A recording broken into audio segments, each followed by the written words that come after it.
Someone asks why you got quiet. You say, nothing.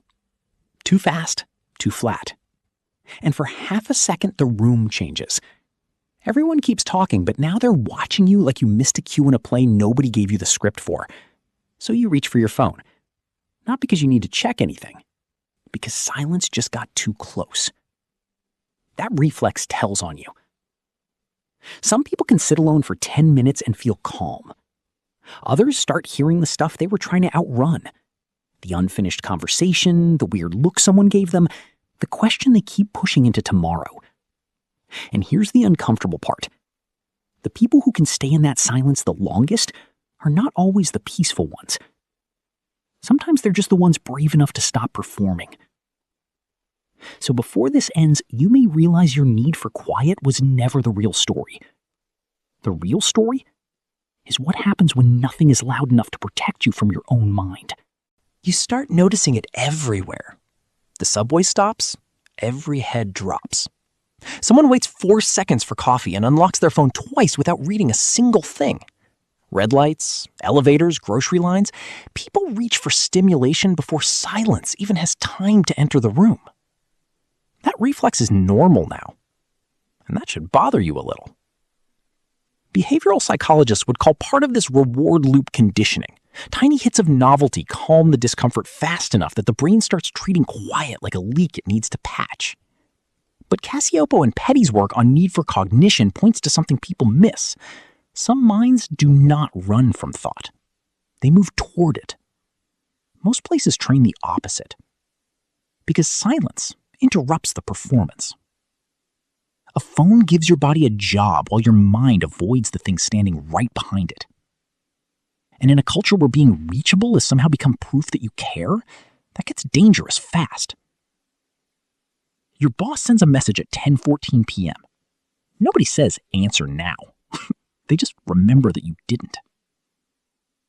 So people stay available until being mentally available starts feeling like a character flaw.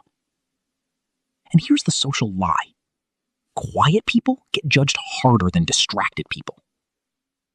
A person staring out a window without touching their phone looks suspicious now. Lonely, detached, a little wrong. Someone scrawling for 40 straight minutes looks normal because at least they're performing participation. Most people are not addicted to their phone.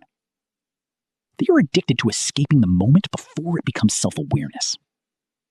You can feel the difference in the body. One person sits in silence like they're stuck in a waiting room with bad lighting and no way out. Another sits in silence like they just stepped into a private room where the final noise stopped pressing against their skin. Same chair, same quiet, completely different mind.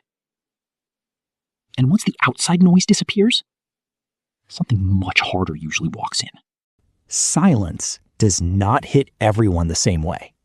That is the part people keep missing. Some people sit alone for 20 minutes and start crawling out of their own skin. Others get sharper the longer the room stays quiet. Same silence, different nervous system. And the brain is not doing nothing just because the room went still.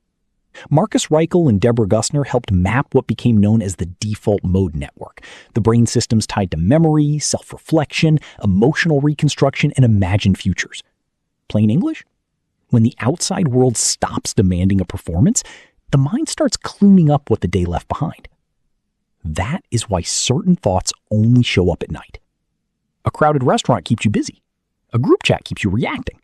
A noisy day keeps your mind facing outward. Then, silence removes the cover. Suddenly, the conversation from 3 days ago comes back. The look on someone's face starts making sense. The feeling you couldn't name in the moment finally walks into the room. People call that overthinking. Sometimes it is. But sometimes it is delayed emotional processing. Your mind did not fail to understand the moment. It just needed the room to stop moving first. The modern world hates that. Open offices reward visible responsiveness. Social platforms reward constant output. Even rest has become a little fake now. People document vacations while missing them. Meals get photographed before they are tasted.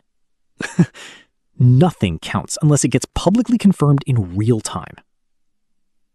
Meanwhile, The brain processes emotion the way the body processes a bruise. The mark does not always appear right away.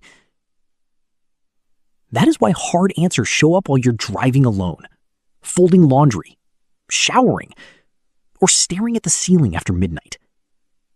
From the outside, you look inactive. Inside, your mind is connecting fragments that were too loud to touch during the day. Like muddy water settling in a glass, some thoughts only become readable after everything stops shaking. Nothing's happening outside you because everything is happening inside you. And this is where silence gets dangerous for some people. Once distraction disappears, the mind stops behaving like entertainment and starts behaving like a mirror. There are usually 3 kinds of people who survive that mirror. The first is the mental processor. This is the person who understands the moment after it ends. At dinner, someone asks, "How do you feel about that?" And they say, "I don't know." Not to dodge it, not to be cold. They genuinely don't know yet. Then, 6 hours later, while brushing their teeth, the whole feeling lands at once. They are not detached. They are delayed. Research on emotional granularity and affect labeling points to something most people miss. Some minds need distance before they can name what happened inside them. The world calls that distance emotional unavailability because the world is impatient. And honestly, that is a lazy reading. The second type is the noise-resistant mind. This one looks strange now because quiet has become suspicious. Restaurants put screens above urinals. Grocery stores play ads while you shop. Gas pumps talk. Even standing still for 30 seconds has been turned into an opening for noise. Apparently, silence is bad for business. So when someone sits without music, without scrolling, without filling the air, people assume something is wrong. Bored, lonely, depressed, weirdly intense. But some minds do not feel empty when the room gets quiet. They finally get space. You do not need noise because your mind was never empty. The third profile is harder to make cute. The self-confronting person. Gross and John's work on cognitive reappraisal show that emotional regulation is not just stuffing feelings down and pretending to be fine. A lot of people regulate by reinterpreting what happened after they get distance from it. In real life, that means solitude becomes the room where the thought you avoided all day stops knocking and walks in. That is why some people feel more exhausted after one shallow conversation than after an entire day alone. The modern world rewards emotional readability. Quick replies, fast reactions, constant access. Say the right thing. Smile at the right moment. Look easy to understand. But internal honesty is slower than performance. Some people need silence because noise keeps forcing them into versions of themselves that work socially, but feel false privately. Like wearing a heavy winter coat inside a crowded room. The performance keeps overheating the mind long after the conversation ends. And the rare part is not feeling discomfort. Everyone feels that. The rare part is staying long enough to hear what the discomfort was trying to say. What makes this hard to explain is that people treat solitude like missing evidence. No messages must mean no friends. Quiet apartment must mean loneliness. Eating alone? Obviously, they must wish someone was sitting across from them. That is the social lie. If a moment matters, other people should be able to see it. But visibility and meaning are not the same thing.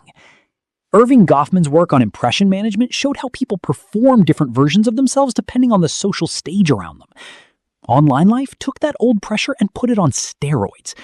A birthday dinner is not just dinner anymore. It becomes proof. Proof you belong. Proof people showed up. Proof your life has witnesses. And that is why silence started looking suspicious. privacy gets mistaken for emotional failure.